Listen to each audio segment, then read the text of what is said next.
जावेद चौधरी साहब ने कॉलम लिखा है, लेकिन मुझे पता है कि ये कॉलम जो है वो जो उनकी सोर्स है वो जनरल बाजवा के ज़राए हैं जहाँ से ये सारी खबरें आ रही हैं, क्योंकि सारी इन्फॉर्मेशन हमारे पास भी थी और मैंने जिस तरह पहले भी आपको बताया कि काफ़ी इसमें से कुछ इन्फॉर्मेशन मैं शेयर कर चुका हुआ था, तो इन्फॉर्मेशन ये सारी वहीं से आ रही है।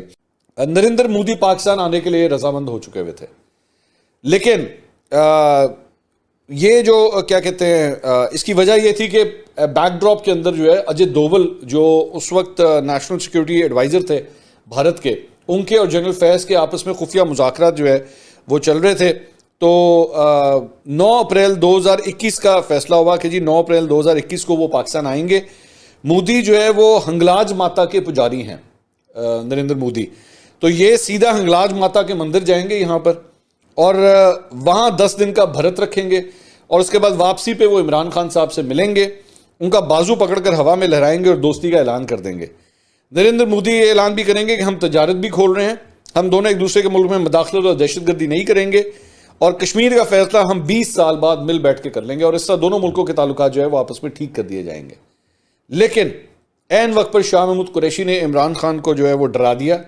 उनका कहना था कि अगर आपने सब कुछ किया तो आपके ऊपर कश्मीर बेचने का इल्ज़ाम जो है आपके ऊपर लग जाएगा और इस तरह नरेंद्र मोदी का पाकिस्तान का दौरा जो है वो कैंसिल हो गया।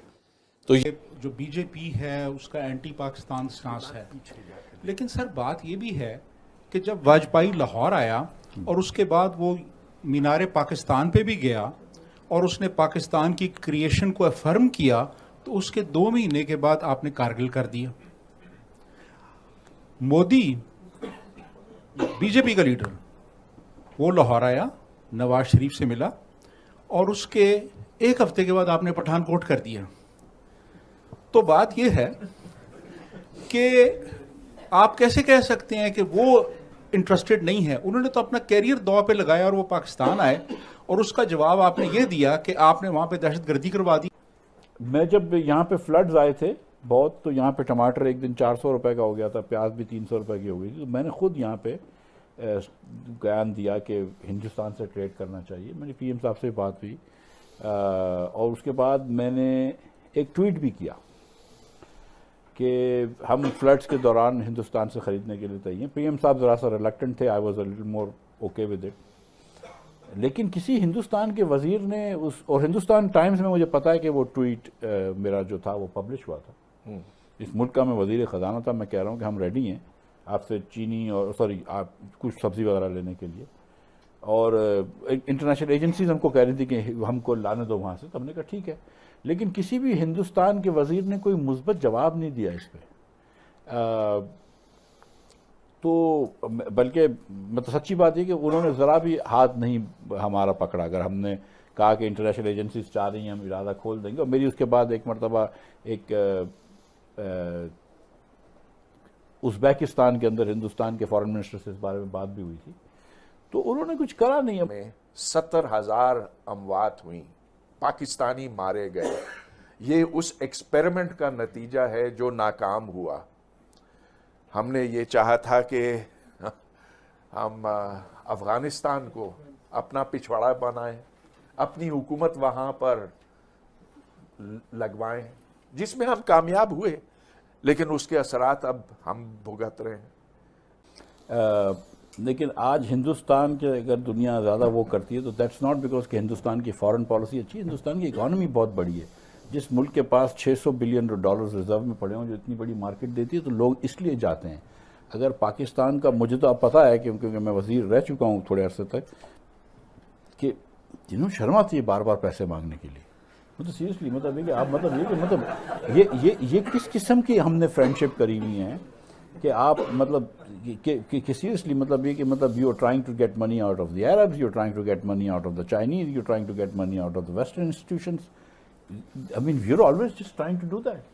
At some point, I mean, and people have had enough. मतलब seriously, they've had enough. निशानदेही की, और आपके हालिया मजमून में आपने मुकाबला किया पाकिस्तान का और बांग्लादेश का, जो एक ज़माने में पाकिस्तान का हिस्सा था और हम उसको अपने गरीब भाई समझते थे, लेकिन अब वो हमसे कहीं ज़्यादा आगे निकल गया। एक बहुत बड़ा फ़र्क है,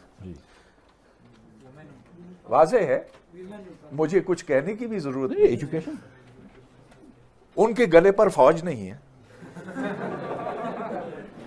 हमारे गले पे है और हमारी सुई अटकी हुई है कश्मीर पे। कश्मीर बनेगा पाकिस्तान, उसके ऊपर हमने 3 जंगें लड़ी हैं। तीनों जंगें पाकिस्तान ने शुरू की थी और इसमें तो कोई शक ही नहीं। सन 47 की, सन 65 की, सन 99 की, कोई इससे इख्तलाफ भी नहीं कर सकता कि हमने ये दानिशतन शुरू की थी। जितना खर्चा फौज के ऊपर होता है, सिर्फ वो नहीं, लेकिन फौज जिस तरह से मजबूत होती है और फिर जिस तरह से वो इस मुल्क के ऊपर हावी हुई है, जिससे कोई आज इनकार भी नहीं करता, तो ये एक बहुत बहुत बड़ा फर्क है। हाँ, लैंड ही नहीं है तो लैंड होल्डिंग क्या होगी? बात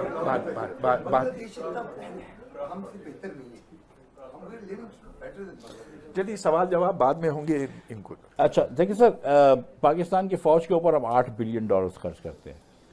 सो हिंदुस्तान मिसाल के तौर पर 64 बिलियन खर्च करता है। ये 8 billion is not the issue. जो असल इशू है फौज का, मेरे ख्याल से ये कि फ़ौज के इंग्रेस बहुत है पाकिस्तानी सोसाइटी के अंदर। सिविल सोसाइटी में बहुत ज़्यादा इंग्रेस है। कुछ अरसे से आप देखिएगा, हम जब ये अपोजिशन में थे तो हम ये बात करते थे कि इमरान खान की हुकूमत में फ़ौज मीडिया भी चलाती है, फ़ौज कोर्ट्स भी चलाती है, फ़ौज वगैरह वगैरह बहुत सारी चीज़ें करती है। हेलो दोस्तों, स्वागत है आपका इंडिया पाकिस्तान न्यूज़ चैनल में। तो दोस्तों, जैसे कि आपने वीडियो में देखा, वीडियो में बताया गया है कि पाकिस्तान के भूतपूर्व थल सेना अध्यक्ष जनरल बाजवा के बारे में एक सनसनीखेज खुलासा सामने आया है। उनका यह मानना था कि चूँकि प्रधानमंत्री मोदी भरोसा करते हैं माता रानी पर, इसलिए दोनों देशों को मिलकर कश्मीर की समस्या का समाधान करने में आसानी होगी।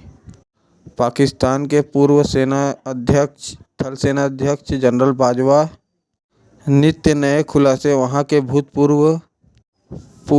पूर्व प्रधानमंत्री इमरान खान और उनकी पार्टी के लोग कर रहे हैं। उन खुलासों में से एक चौंकाने वाला खुलासा सामने आया है। जनरल बाजवा का न केवल अपने धर्म के प्रति गहरी आस्था थी, बल्कि हिंदू धर्म के प्रति भी उनकी गहरी आस्था थी और उनका यह मानना था कि प्रधानमंत्री मोदी भी हिंदू धर्म के प्रति गहरी आस्था रखते हैं और वे प्रचंड बहुमत से जीतकर भारत के प्रधानमंत्री पद पर विराजमान हैं। इसलिए प्रधानमंत्री मोदी और जनरल बाजवा के बीच इस आधार पर कश्मीर की वार्ता आगे बढ़ सकती है और वे ही दोनों हैं और वे कश्मीर की समस्या जो लंबे समय से चली आ रही है, उसका समाधान ढूंढ सकते हैं।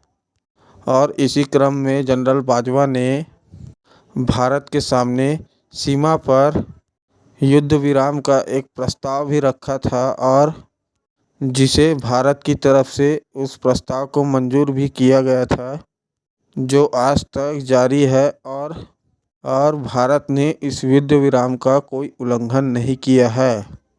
इसी कड़ी में उन्होंने अपने ISI चीफ जनरल फैज़ हमीद को सऊदी अरबिया में भेजा था और सऊदी अरबिया में और UAE में वहां पर भारत के राष्ट्रीय सुरक्षा सलाहकार NSA अजीत डोवाल से गुप्त मीटिंग भी हुई थी और दोनों ने इस कश्मीर समस्या के समाधान को और पाकिस्तान की सीमा पर तनाव को मिनिमम करने की पेशकश की थी और इसके पीछे पाकिस्तान की जर्जर आर्थिक अवस्था भी थी और साथ ही जनरल बाजवा का नेक नियति भी थी।